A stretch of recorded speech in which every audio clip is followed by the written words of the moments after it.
Hello students, आपका स्वागत है आपके अपने यूट्यूब चैनल बायोलॉजी एडुटेनर में। आज बात करेंगे डाइजेशन इन लार्ज इंटेस्टाइन। इससे पहले हमने डाइजेशन के 4 पार्ट बताए हैं: digestion in mouth, digestion in stomach, digestion in small intestine. ठीक है, और उसके बाद में हमने आपको एब्जॉर्प्शन की प्रोसेस बताई है, यानी एब्जॉर्प्शन ऑफ द फूड। ये 4 पार्ट हो गए। इन चारों को अगर आपने नहीं देखा है तो डिस्क्रिप्शन में लिंक है, वहां जाके आप देख सकते हैं। आज बात करेंगे 5th पार्ट ऑफ डाइजेशन की, यानी डाइजेशन के 5वें भाग की, जिसमें हम बताएंगे आपको कि लार्ज इंटेस्टाइन में डाइजेशन प्रोसेस या एब्जॉर्प्शन प्रोसेस कैसे होती है। ठीक है, तो लार्ज इंटेस्टाइन को समझने से पहले आप एक बार पूरी चीज देखिए। जैसे ये फिगर आपको दिख रहा है, इस फिगर में आपको एलिमेंट्री कैनाल का वो पार्ट दिख रहा है जो कि आज आपको पढ़ना है, यानी लार्ज इंटेस्टाइन। समझ में आया? तो लार्ज इंटेस्टाइन जो हमारी स्मॉल, ये स्ट्रक्चर जो आपको दिख रहा है ये क्या है? ये है हमारी स्मॉल इंटेस्टाइन। ये क्या है? ये है हमारी स्मॉल इंटेस्टाइन। ठीक है, और यही स्मॉल इंटेस्टाइन ओपन होती है किसमें? लार्ज इंटेस्टाइन में ओपन होती है। ये आपको दिख रहा होगा, ये समझ में आया? तो स्मॉल इंटेस्टाइन किसमें ओपन हुई? लार्ज इंटेस्टाइन में। समझ में आया? अब लार्ज इंटेस्टाइन जो है उसके अलग अलग पार्ट हैं। चीफली इसके 3 पार्ट होते हैं। पहला होता है सीकम, दूसरा होता है कॉलन और तीसरा होता है रेक्टम। सीकम आपको ये वाला पार्ट दिख रहा होगा, और कॉलन ये इतना सबसे बड़ा पार्ट क्या होता है लार्ज इंटेस्टाइन का? कॉलन। और फिर उसके बाद में टर्मिनेटिंग पार्ट, यानी लास्ट जो पार्ट होता है उसको क्या कहते हैं? रेक्टम बोलते हैं। समझ में आया? अब शुरुआत कैसे होती है लार्ज इंटेस्टाइन में डाइजेशन प्रोसेस की? ठीक है, उससे पहले एक पार्ट रह गया, वो भी देख लीजिए। ये सीकम के निचले वाले भाग पे आपको ये दिख रहा होगा ट्यूबुलर पार्ट, इसको कहते हैं अपेंडिक्स। क्या कहते हैं? अपेंडिक्स कहते हैं। ये हमारी बॉडी का क्या है? ये एक टाइप का अवशेषी अंग है। समझ में आया? हाँ, अब आगे आते हैं। सबसे पहले स्मॉल इंटेस्टाइन से जो फूड होगा वो एब्जॉर्ब तो हो जाएगा, लेकिन 100% एब्जॉर्ब होगा ऐसा नहीं है। जो चीज डाइजेस्ट नहीं हो पाएगी ऐसी चीज को क्या कहेंगे? ऐसी चीज को कहेंगे अनडाइजेस्टेड फूड। क्या कहेंगे? Undigested food. तो स्मॉल इंटेस्टाइन में हमारे एब्जॉर्प्शन हो गया।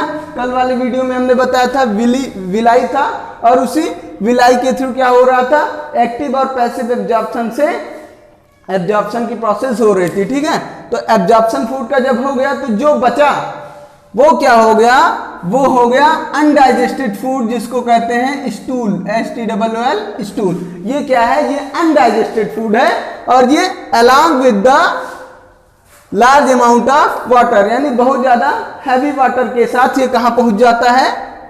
लार्ज इंटेस्टाइन के पार्ट में पहुंच जाता है। समझ में आ गई बात? फिर से एक बार देख लीजिए। जिन फूड का एब्जॉर्प्शन हो गया वो तो हमारे ब्लड स्ट्रीम में पहुंच गए, और जो फूड अनडाइजेस्टेड रह गया, मतलब जो पचा नहीं, वो क्या हुआ? Along with the heavy water कहां पहुंचा? लार्ज इंटेस्टाइन में पहुंच गया। ऐसे फूड को क्या कहेंगे? स्टूल कहेंगे। ये सेमी सॉलिड फॉर्म में होता है। ठीक, हाँ। अब सबसे पहले जो फूड इंटर करेगा वो किसमें इंटर करेगा? लार्ज इंटेस्टाइन के पहले पार्ट में, जिसको कहते हैं सीकम। ठीक, सीकम क्या है? सीकम वो जंक्शन है। ये क्या है? एक टाइप का जंक्शन है of small and large intestine, यानी स्मॉल और लार्ज इंटेस्टाइन का ये क्या है? जंक्शन है। समझ में आया? स्मॉल इंटेस्टाइन ओपन किस में होती है? लार्ज इंटेस्टाइन के सबसे पहले वाले पार्ट, यानी सीकम में ही सबसे पहले ओपन होती है। अब सीकम में क्या हो रहा है? यहां आपको अपेंडिक्स दिख रही है। अपेंडिक्स क्या है? It is the store house of good bacteria. ये क्या है? Store house of good bacteria. अब बैक्टीरिया को गुड और बैड क्यों कहते हैं? कुछ बैक्टीरिया हमारे लिए यूजफुल होते हैं, जो कि हमारे डाइजेस्टिव सिस्टम को सपोर्ट करते हैं, इसको गुड बैक्टीरिया कहते हैं। तो ये अपेंडिक्स जो है, ये पार्ट आपको दिख रहा है, ये क्या है? यहाँ पे कुछ गुड बैक्टीरिया जो हमारे डाइजेस्टिव सिस्टम को सपोर्ट करते हैं वो यहीं पे स्टोर है। ठीक है, तो यहाँ से जो बैक्टीरिया होंगे वही बैक्टीरिया क्या करेंगे? फर्मेंटेशन की प्रोसेस करेंगे। कौन सी प्रोसेस करेंगे? फर्मेंटेशन। अब फर्मेंटेशन क्या होता है? ब्रेक डाउन क्या होता है, break down of undigested food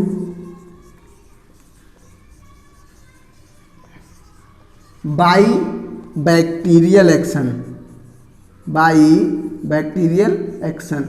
ठीक है, अब फर्मेंटेशन में क्या होता है, एनएरोबिक रेस्पिरेशन होता है, यानी विदाउट वाटर जो रेस्पिरेशन होता है उसको क्या कहते हैं, एनएरोबिक रेस्पिरेशन कहते हैं। और यहाँ विदाउट ऑक्सीजन जो रेस्पिरेशन होता है उसको क्या कहते हैं, एनएरोबिक रेस्पिरेशन बोलते हैं। अब एनएरोबिक रेस्पिरेशन जो है वो क्या हो रहा है, उसी प्रोसेस को कहते हैं फर्मेंटेशन, जिसमें क्या होता है हमारे जो अनडाइजेस्टेड फूड मटेरियल होता है उसी का बैक्टीरियल एक्शन, यानी बैक्टीरिया के थ्रू क्या होता है, फर्मेंटेशन होता है और वो छोटे छोटे टुकड़ों में ब्रेक डाउन हो जाते हैं। ठीक है, ये हुआ सीकम का काम। मतलब सीकम में क्या होगा, सीकम में फर्मेंटेशन की प्रोसेस हो रही है। किसके फर्मेंटेशन की प्रोसेस हो रही है, इसी अनडाइजेस्टेड फूड के फर्मेंटेशन की प्रोसेस कहाँ पे होगी, सीकम में होगी। समझ में आ गई बात। हाँ, यहाँ बैक्टीरिया का रोल होता है जो कि कहाँ से आते हैं, अपेंडिक्स से आते हैं। सेकेंड पार्ट है हमारा colon. It is the largest part of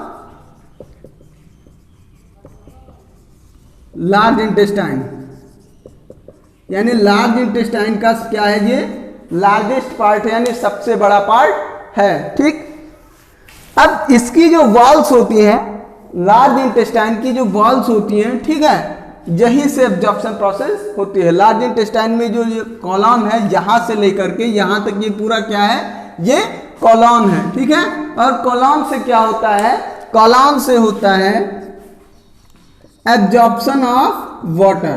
क्या होता है, absorption of water, vitamins and some electrolytes. Electrolytes क्या होंगे, ये हमारे कुछ मिनरल्स होंगे, आयनिक फॉर्म में होंगे, जिनको हम क्या कहेंगे, इलेक्ट्रोलाइट्स कहेंगे। अब ये इलेक्ट्रोलाइट्स जो हैं, विटामिन्स जो हैं और वाटर, ये सब क्या होगा, इन सब का क्या होगा, एब्जॉर्प्शन होगा। क्या होगा, इन सब का एब्जॉर्प्शन होगा। और इसी एब्जॉर्प्शन की प्रोसेस का यही एब्जॉर्प्शन कहाँ पे हो रहा है, कॉलन में हो रहा है। मतलब कॉलन वो पार्ट है जहां से वाटर का, मिनरल्स का, विटामिन्स का, इन सब का क्या हो रहा है, एब्जॉर्प्शन हो रहा है। ये लार्जेस्ट पार्ट है। ठीक, अब देखिए यहां से हम चले थे कहां से, स्मॉल इंटेस्टाइन से। स्मॉल इंटेस्टाइन में हमारा फूड था, food heavy amount of water के साथ कहां पहुंचा, सीकम में पहुंचा। सीकम में क्या होता है, बैक्टीरियल एक्शन होता है और प्रोसेस जो होती है उसको क्या कहते हैं, फर्मेंटेशन। फर्मेंटेशन से क्या हुआ, अनडाइजेस्टेड फूड का फर्दर ब्रेकडाउन हुआ। इसके बाद में जो उस अनडाइजेस्टेड फूड में वाटर आया था, उस वाटर का एब्जॉर्प्शन कहां से हो रहा है, उस वाटर का एब्जॉर्प्शन कहां से होगा, कॉलन से होगा। समझ में आया।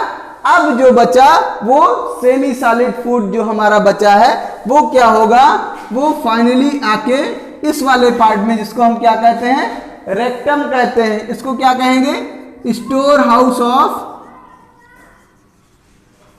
Waste material. समझ में आया।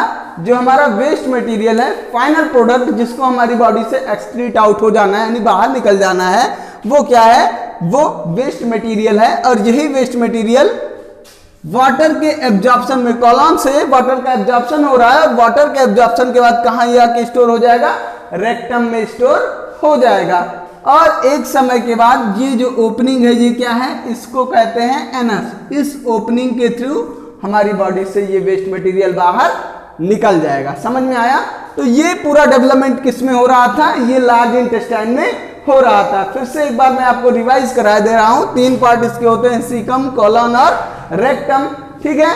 तो सबसे पहले अनडाइजेस्टेड फूड जो हमारा था, जिसको हम स्टूल बोल रहे थे, वो क्या था, along with the large amount of water, water के साथ कहां इंटर किया, लार्ज इंटेस्टाइन के फर्स्ट पार्ट यानी सीकम में इंटर करता है। वहां क्या होता है, वहां बैक्टीरियल एक्शन हो रहा है। क्या हो रहा है, बैक्टीरियल एक्शन। इसी बैक्टीरियल एक्शन को क्या कहेंगे, फर्मेंटेशन, जिससे अनडाइजेस्टेड फूड का क्या हो रहा है, ब्रेक डाउन हो रहा है। ठीक है।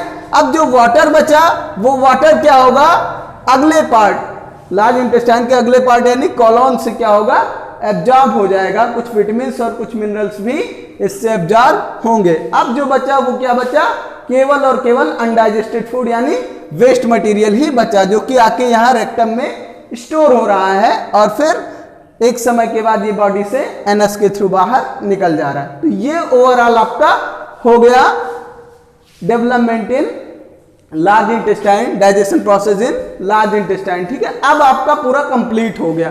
ठीक है, हमने माउथ से स्टार्ट किया था, डाइजेशन इन माउथ, फिर digestion in stomach, digestion in small intestine, absorption. ठीक है, और एब्जॉर्प्शन के बाद अब जो फाइनल था वो क्या था, लार्ज इंटेस्टाइन। यही हमारा एंड पार्ट था एलिमेंट्री कैनाल का।